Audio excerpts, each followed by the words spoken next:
सभी सनातनी और राष्ट्रवादी भाइयों को जय श्री राम। दोस्तों, कल नागपुर के अंदर में जो हिंसा हुई उसके बारे में चर्चा करना बड़ा आवश्यक बन जाता है, स्पेशली जब chief minister of Maharashtra Devendra Fadnavis ji ने खुद आज विधानसभा के अंदर में बात को क्लियरली कहा कि ये जो दंगा हुआ ये प्री प्लान तरीके से सुनियोजित था, ये पहले से प्लानिंग चल रही थी।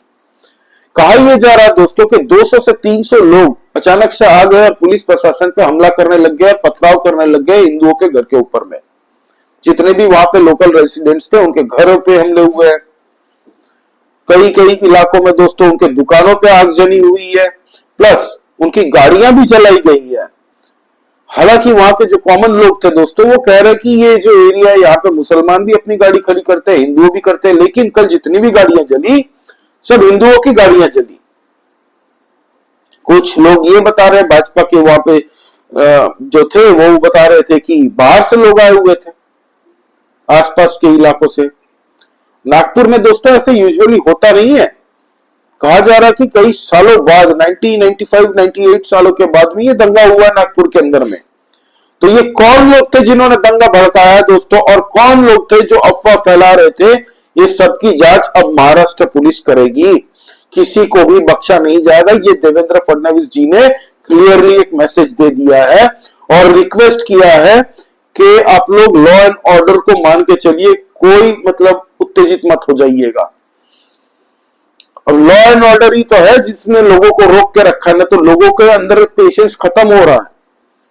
ये पत्थरबाजों का परमानेंट इलाज होना चाहिए और ऐसा इलाज आना चाहिए, इनकी पिछली 7 पुश्तों की रूहों भी कांप जानी चाहिए और आने वाली 10 नस्लें भी याद रखें। अब दोस्तों हुआ यह है कि अभी कुछ टाइम पहले हमने देखा कि छावा मूवी जब रिलीज हुई थी उसके बाद में लोगों की आवाज उठनी चालू हो गई। हिंदू संगठन तो कई सालों से आवाज उठा रहे थे कि औरंगजेब की कब्र नहीं होनी चाहिए भारत की धरती पे। वही औरंगजेब जो जिसके हाथ जिसने दोस्तों हिंदुओं का नरसंहार किया है, अपने बाप को मारा है दोस्तों, पीने का पानी नहीं दिया, जेल में डाल दिया था, अपने भाइयों को मार दिया तख्ता पागने के लिए।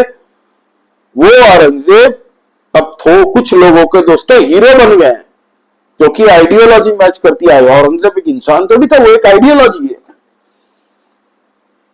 अब दोस्तों हिंदुओं की आवाज, जब लोगों की आवाज पूरे भारतवर्ष से उठनी शुरू हो चुकी, पूरे भारत से लोग सोशल मीडिया पे हर जगह पे आवाज उठा रहे थे कि भाई औरंगजेब की कब्र निकालो यहां से, तब हिंदू संगठन, विश्व हिंदू परिषद, बजरंग दल और कई ऐसे संगठनों ने दोस्तों औरंगजेब की कब्र को हटाने की मांग तेज कर दी। उसके बाद में दोस्तों हुआ ये कि औरंगजेब की एक घास फूस लेके एक पुतला बनाया, तो औरंगजेब को पुतले को जलाया।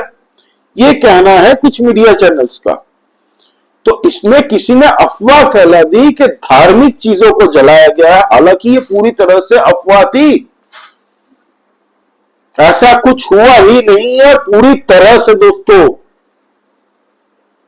ब्लैंकेट लाई थी ये अफवाह, र्यूमर्स, पूरी तरह से ब्लैंकेट र्यूमर थी ये। कोई सच्चाई नहीं है, इसका रियलिटी से कुछ लेना देना नहीं है, ऐसा कुछ हुआ ही नहीं था। उसके बाद में अचानक से दोपहर की अराउंड नमाज होने के बाद में 200-300 लोग आते हैं और पत्थरबाजी करना स्टार्ट कर देते हैं, जिसमें से कई पुलिस वाले जख्मी हुए हैं दोस्तों, कई पुलिस वाले। एक डीएसपी सर है निकेतन कदम जी, बुरी तरह से जख्मी हुए। उनके ऊपर में कहा जा रहा है कि हथियार से हमले किए गए जिसमें उनका हाथ चोटिल हो चुका है बुरी तरह से। 5 कॉमन लोग लपेटे गए दोस्तों, बुरी तरह से जख्मी हुए हैं, जिसकी एक की हालत बहुत गंभीर है और बाकी 4 नॉर्मल अभी इलाज चल रहा है उनका। 33 से ज्यादा पुलिस वालों पे हमले हुए हैं दोस्तों, 33 से ज्यादा पुलिस वालों पे।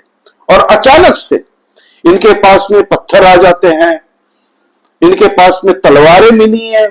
जो सड़क पे कल ये नारा देते देते जा रहे थे ना, ये सारी वीडियो रिकॉर्डिंग्स अवेलेबल है सोशल मीडिया में। सीसीटीवी में जितने भी दुकान थे, घर थे, सबके सीसीटीवीओ में, सड़क पे जितने भी सीसीटीवी लगे थे सब में ये सब रिकॉर्डेड हो चुके हैं। तो ये कौन लोग थे? कई हिंदुओं की गाड़ियां फूकी गई दोस्तों, हिंदुओं के दुकानें में आगजनी कर दी गई, सीसीटीवी जहां पे लगाए गए थे कई सीसीटीवी को तोड़ दिए गए हैं। तो ये जिन्होंने किया है एक भी बख्शा नहीं जाएगा, यही देवेंद्र फडणवीस जी ने आज महाराष्ट्र की विधानसभा के अंदर में क्लियरली कह दिया। और महाराष्ट्र पुलिस का भी बयान आ चुका है कि कोई भी अफवाहों पे ध्यान न दे, ये जिन्होंने लॉ एंड ऑर्डर को तोड़ा है अब उनकी बारी, अब बैटिंग करेगी महाराष्ट्र की पुलिस प्रशासन और देवेंद्र फडणवीस जी, अब बैटिंग का टाइम उनका है। ऐसा एक बोले ऐसी ट्रीटमेंट दी जाएगी इन लोगों के लिए, ऐसी सजा होगी कि आने वाली 10 पुश्तें याद रखेंगी इन लोगों की। और ये देवेंद्र फडणवीस जी ने क्लियर कह दिया और लोगों से रिक्वेस्ट किया कि आप लोग लॉ एंड ऑर्डर को हाथ में नहीं, मतलब हाथ तोड़िएगा मत, हाथ में रखिए, लॉ एंड ऑर्डर को मान के चलिए, आप लोग शांति बनाए रखिए। लोगों की शांति बनाई रखी थी, इसीलिए ये कुछ पत्थरबाज हर जगह टेस्ट करने आ जाते हैं।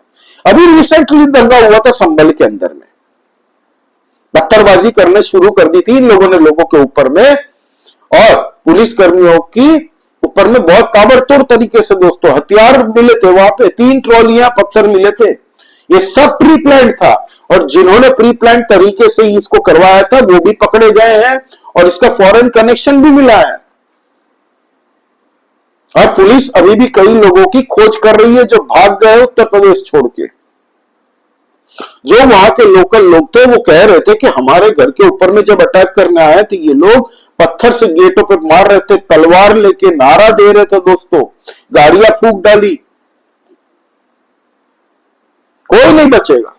जितने जन थे ये लोग, जिन्होंने लॉ एंड ऑर्डर को हाथ में लेके ये जो हिंसा की है, उपद्रव किया है, कोई नहीं बख्शा जाएगा।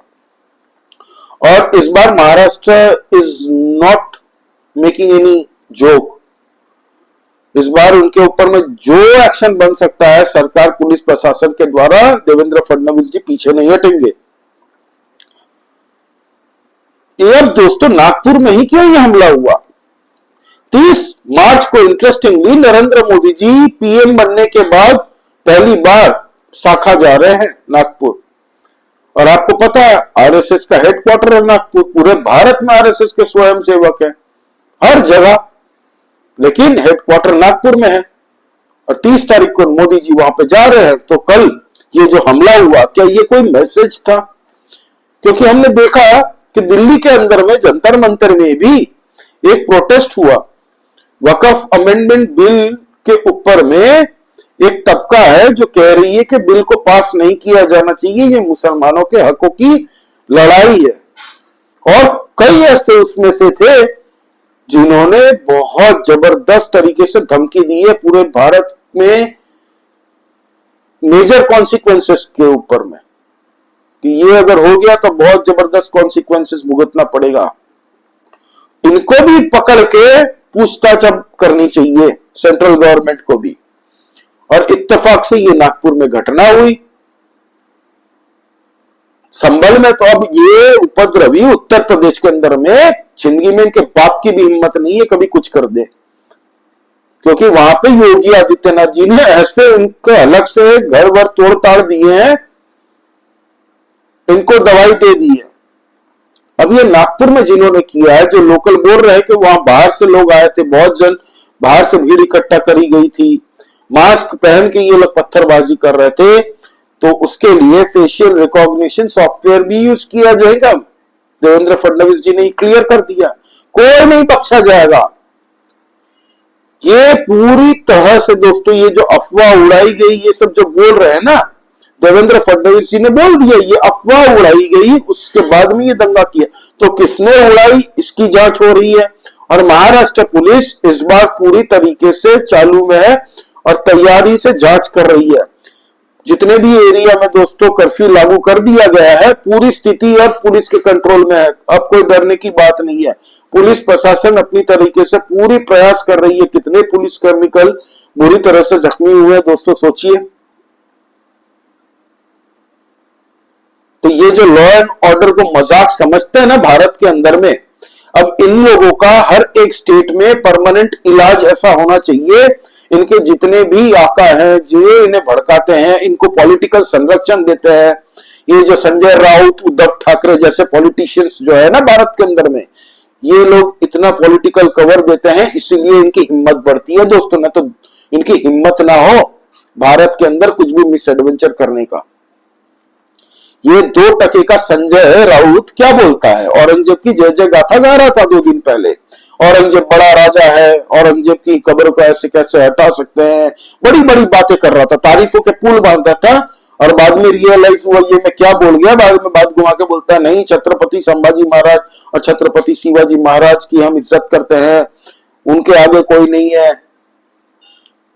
और सामने में पब्लिश करता है, हिंदू टेरर जैसा शब्द यूज किया गया दोस्तों सामना में। आप सोचिए, सामना इनकी ही पत्रिका है।